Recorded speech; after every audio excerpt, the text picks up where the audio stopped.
Baik, bismillahirrahmanirrahim. Assalamualaikum warahmatullahi wabarakatuh. Kita kembali berjumpa lagi.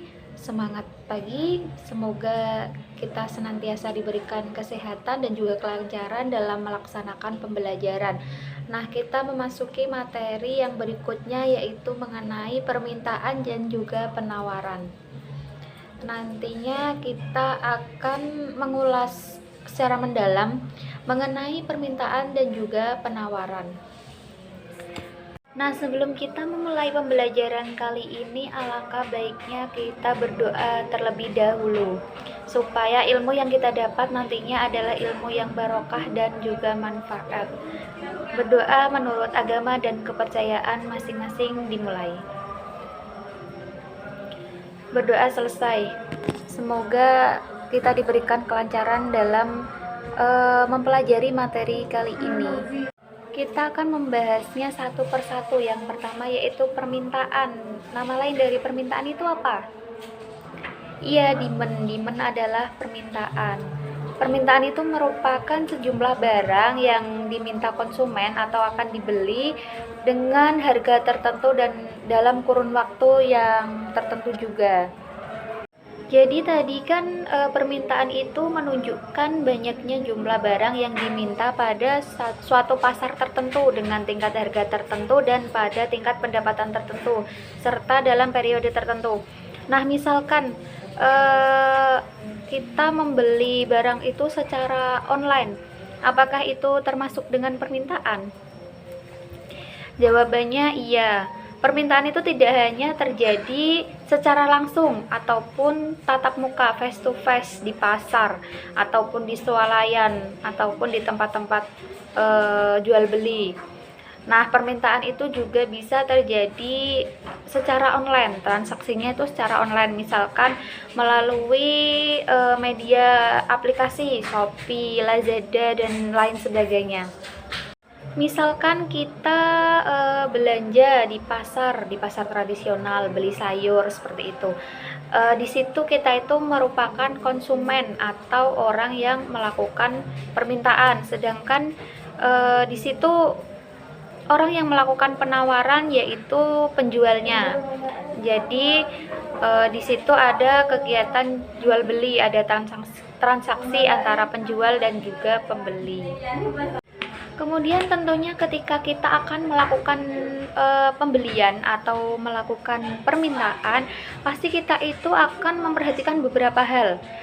Nah, di sini kita akan mempelajari mengenai faktor yang mempengaruhi permintaan. Apa sih faktor-faktor yang mempengaruhi permintaan itu? Semua pasti juga sudah tahu ya, kalau mau beli sesuatu itu kan pada berpikir misalnya harganya dulu atau apa dulu gitu. Nah, yang pertama ini adalah harga. Kebanyakan orang itu pengen dapat barang yang bagus, namun harganya itu yang murah atau serendah-rendahnya. Nah, seperti itu pengaruh harga terhadap permintaan. Apabila harga suatu barang itu naik, maka permintaan itu akan turun, orang-orang akan mengurangi jumlah pembeliannya. Dan sebaliknya, ketika harga barang itu turun, orang-orang akan membeli barang itu banyak atau permintaannya itu akan meningkat. Misal saja pengen beli apa ya, pengen beli baju gitu, pasti kita itu memikirkan dulu berapa harganya, seperti itu. Mungkin kalau harganya murah langsung dibeli gitu kan. Kemudian faktor yang selanjutnya yaitu pendapatan. Misalkan nih teman-teman punya pekerjaan yang berpenghasilan banyak, kira-kira jumlah permintaan atau sesuatu yang dibeli itu banyak atau sedikit? Pasti banyak ya, karena ibaratnya itu kita punya banyak uang yang digunakan untuk membeli atau melakukan permintaan, jadi kita akan menaikkan jumlah permintaan kita. Nah, seperti itu pengaruh dari pendapatan terhadap permintaan. Jadi ketika pendapatan seseorang itu tinggi, maka permintaan yang ia lakukan itu juga naik. Sedangkan ketika pendapatannya turun, maka jumlah permintaannya itu juga berkurang. seperti itu. Jadi menyesuaikan pendapatannya. Kan kalau misalkan pendapatannya sedikit tapi permintaannya itu banyak, nanti malah jadinya hutang dong. Seperti itu. Lalu faktor yang ketiga yaitu harga barang lain, atau di sini tuh lebih ke barang substitusi. Apa itu barang substitusi? Teman-teman pasti juga udah tahu karena semuanya ini pinter-pinter ya. Ya betul sekali, barang substitusi yaitu barang pengganti. Nah, misalkan kaos itu kan sama kayak kemeja gitu, sama-sama dipakai. Nah, misalkan di pasar itu harga kemeja naik jadi mahal banget gitu, pasti orang-orang itu akan lebih memilih membeli kaos karena harga kaos lebih murah. Jadi di sini pengaruh dari barang pengganti di permintaan yaitu ketika harga barang tadi misal kemeja naik, maka orang-orang akan berpindah ke barang lain yang harganya lebih murah. Sedangkan ketika misalkan barang penggantinya itu juga mahal, maka konsumen itu akan tetap di barang yang semula, seperti itu. Selain barang substitusi, ada juga barang komplementer. Apa itu barang komplementer? Ya, barang komplementer itu adalah barang pelengkap. Misalkan motor itu kan pelengkapnya adalah bensin. Ketika tidak ada bensin, motor itu tidak akan jalan. Nah, saat harga bensin itu naik menjulang tinggi seperti itu, maka orang-orang akan memilih memakai sepeda karena dengan sepeda mereka itu tidak perlu menggunakan bensin yang harganya itu naik tinggi tadi. Faktor yang selanjutnya yaitu ada selera. Teman-teman kalau udah suka barang itu, maka akan dibeli apa enggak? Pasti dibeli ya. Misalkan suka dengan gamis. Ini yang cewek-cewek suka dengan gamis. Nah, harga dari rok itu turun, tapi selera teman-teman itu tetap di gamis. Jadi mau berapapun turunnya harga barang yang lain, teman-teman akan tetap membeli barang yang diinginkan atau barang yang disukai. Jadi selera itu mempengaruhi permintaan kita terhadap suatu barang. Selain itu tadi ada juga jumlah penduduk. Ketika suatu wilayah penduduknya itu bertambah atau banyak gitu ya, pasti jumlah barang yang diminta itu juga akan bertambah atau naik. Karena di situ kan pengguna barang-barang misalnya bahan kebutuhan pokok itu kan banyak, jadi pasti permintaannya pun juga naik. Dan faktor yang terakhir kita bahas yaitu ada ekspektasi akan terjadinya perubahan harga atau perkiraan harga di masa yang akan datang. Misalkan sekarang ini yang lagi mahal itu apa? Minyak goreng harganya kan menjulang tinggi. Nah, ketika sebelumnya kita itu sudah memperkirakan kalau harga minyak goreng itu akan tinggi dan barangnya itu akan langka, maka sebelum-sebelumnya di waktu kemarin-kemarin itu kita akan stok istilahnya, kita stok barangnya banyak gitu. Kita akan membeli barang itu dengan jumlah yang lebih dari biasanya. Misal biasanya itu belinya ya seperlunya gitu. Nah, ketika kita memperkirakan bahwa harganya di kemudian hari akan naik, maka kita akan membeli barang tersebut dengan jumlah yang lebih banyak untuk cadangan di hari-hari berikutnya gitu, biar nggak mengeluarkan uang yang banyak buat membelinya pas harganya naik kayak gitu. Dalam permintaan sendiri ada hukum permintaan. Kira-kira bagaimana bunyi hukum permintaan?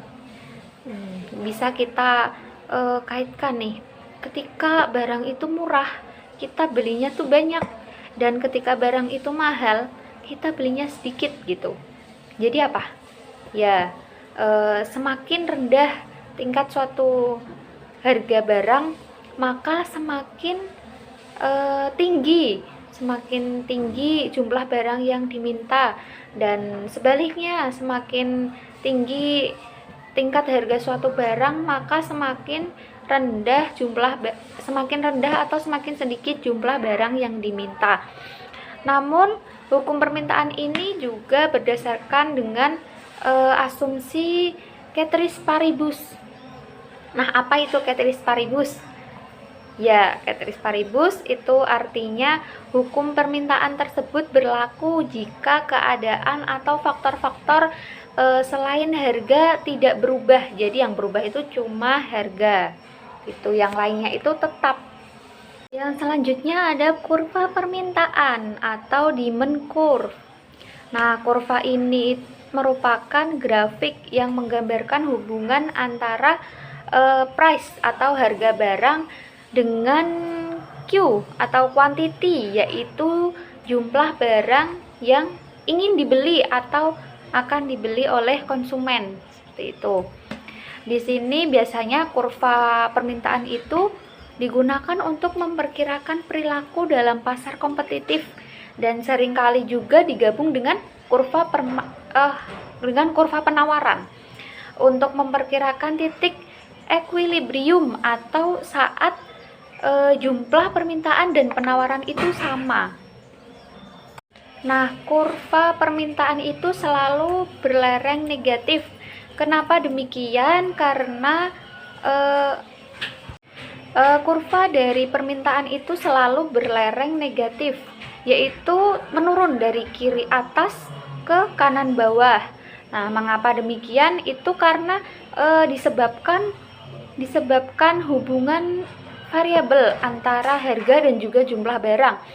Ketika P bertambah, P itu price ya, dan H itu quantity, jumlah barang, price itu harga. Nah, ketika P-nya bertambah, harganya bertambah atau positif, maka H-nya itu menurun atau negatif atau berkurang. Karena tadi dari hukumnya ketika harga suatu barang atau tingkat harga suatu barang itu naik atau tinggi, maka jumlah barang yang diminta itu menurun. Sehingga dapat kita simpulkan bahwa kurva permintaan itu menggambarkan sifat hubungan antara harga suatu barang tertentu dengan jumlah barang yang diminta para pembeli. Seperti itu. Nah, contohnya di sini ada harga apel. Ketika harga apel itu per kilonya 10.000, yang pembeli itu hanya membeli 10 kg. Sedangkan ketika harga apel itu per kilonya 8.000, pembeli membeli apel dengan jumlah 20 kg. Begitu seterusnya. Jadi semakin harganya itu turun, pembeli melakukan permintaan terhadap apel itu naik banyak, kayak gitu. Kurvanya turun dari kiri atas ke kanan bawah. Yang garis P itu price atau harga, dan yang H itu quantity, jumlah apel yang diminta. Nah, itu tadi terkait pembahasan mengenai permintaan. Cukup mudah ya kita mempelajari permintaan. Selanjutnya ada penawaran. Penawaran ini pembahasannya tidak beda jauh dengan permintaan. Ada definisi dan hukum penawaran, kemudian ada faktor yang mempengaruhi tingkat penawaran, dan juga ada kurva penawaran. Yang pertama, definisi dari penawaran. Apa itu penawaran? Oh ya, nama lainnya itu apa? Tadi permintaan itu kan demand. Nah, penawaran itu apa? Ya, penawaran adalah supply. Kemudian definisinya itu penawaran adalah suatu barang yang ditawarkan atau Nah, itu tadi pembahasan mengenai permintaan. Cukup mudah ya pembahasan dari permintaan sendiri. Kemudian ada penawaran. Di sini yang kita bahas sama, ada definisi dan juga hukum dari penawaran. Kemudian ada faktor yang mempengaruhi tingkat penawaran. Dan terakhir ada kurva penawaran. Nah, nama lain dari penawaran itu apa? Ya, supply. Sedangkan definisi dari penawaran yaitu sejumlah barang yang ditawarkan oleh penjual kepada konsumen atau pembeli dengan tingkat harga tertentu dan dalam kurun waktu tertentu juga. hampir sama dengan permintaan. Kalau permintaan itu kan yang melakukan itu konsumen, sedangkan penawaran yang melakukan itu penjual atau produsennya. Kemudian hukum dari penawaran. Apa itu hukum dari penawaran? Kalau tadi permintaan itu kan ketika harganya naik, jumlah barang yang diinginkan itu turun atau yang diminta turun. Ketika harganya turun, jumlah barang yang diminta itu naik. Nah, itu kan jadinya negatif gitu, saling bertolak belakang. Sedangkan kalau hukum penawaran itu kebalikannya, ketika tingkat harga suatu barang itu naik, maka barang yang ditawarkan itu juga bertambah. Sedangkan ketika harga barang itu turun atau tingkat harga suatu barang itu turun, maka penawaran yang dilakukan juga berkurang. Seperti itu. Pada hukum penawaran itu juga berlaku asumsi ceteris paribus. Apa tadi? Ya, artinya hukum penawaran tersebut berlaku jika keadaan atau faktor-faktor selain harga itu tidak mempengaruhi atau tetap. Kemudian kita memasuki faktor yang mempengaruhi tingkat penawaran. Yang pertama sama seperti yang mempengaruhi tingkat permintaan, yaitu harga dari barang itu sendiri. Sesuai dengan hukumnya bahwa ketika barang itu harganya naik, maka jumlah barang yang ditawarkan juga ikut naik. Sedangkan ketika harga barang itu turun, maka jumlah barang yang ditawarkan juga akan turun. Jadi pergerakan dari kurvanya itu positif. Ketika harga barang naik, jumlah barang naik. Ketika harga barang turun, jumlah barang juga turun yang ditawarkan. Yang kedua ada faktor biaya produksi. Ketika biaya produksi suatu barang itu naik, maka penjual atau produsen itu akan menurunkan penawarannya terhadap barang tersebut. Kenapa seperti itu? Karena bila harga jual tetap sama sedangkan biaya produksi barang itu naik, maka keuntungan yang didapatkan akan semakin sedikit atau bahkan bisa mengalami kerugian. Sebaliknya, bila biaya produksi turun, penjual akan menaikkan jumlah barang yang ditawarkan. Lanjut, yang ketiga ada faktor tingkat teknologi. Ketika produsen itu memproduksi barang dengan teknologi yang modern, maka barang yang ditawarkan itu juga akan meningkat. Karena dengan mesin yang modern, mereka akan dapat menghasilkan produk atau barang dengan lebih cepat dan juga lebih banyak. Selanjutnya ada perkiraan harga barang di masa yang akan mendatang. Pada saat produsen memperkirakan kalau harga barang tersebut itu di masa mendatang akan naik, maka produsen akan berusaha untuk menambah jumlah barang yang diproduksinya, dan barang yang ditawarkan kepada konsumen itu juga akan semakin banyak karena nantinya harganya itu akan naik. Dan faktor terakhir yang kita bahas yaitu adanya barang pengganti. Misalnya teh dan kopi. Ketika harga kopi itu naik, terjadi kenaikan harga pada kopi itu ya, maka bisa dipastikan bahwa penawaran barang pengganti, tadi barang penggantinya itu kan teh ya, maka barang yang ditawarkan berupa teh itu akan mengalami kenaikan. Penjual akan menawarkan lebih banyak teh daripada sebelumnya karena mereka tahu bahwa harga barang yang sebelumnya diinginkan yaitu kopi itu naik, sehingga para konsumen akan berpindah ke barang yang lebih murah yaitu teh. Pembahasan yang terakhir yaitu kurva penawaran. Kalau tadi kurva permintaan itu kan dari kiri atas turun ke kanan bawah, sedangkan kalau ini kebalikannya, naik dari kiri bawah ke kanan atas. Nah, contoh kurvanya seperti ini. Ini ada P1, P2, H1 dan H2. Nih, misalkan harga suatu barang itu di P1 misalkan 10.000. maka jumlah barang yang ditawarkan itu juga di H1, di 10 seperti itu misalkan. Nah, ketika barang itu naik harganya di P2 atau 20.000 gitu, maka jumlah barang yang ditawarkan juga akan naik di H2 atau sejumlah 20 unit. Jadi hubungannya positif, ketika harganya naik, jumlah barang yang ditawarkan juga akan naik, sedangkan ketika harga barang itu turun, maka jumlah barang yang ditawarkan itu juga akan berkurang, seperti itu. Mungkin itu saja yang dapat saya sampaikan sekilas mengenai pembahasan materi permintaan dan juga penawaran. Kita berjumpa di pertemuan berikutnya.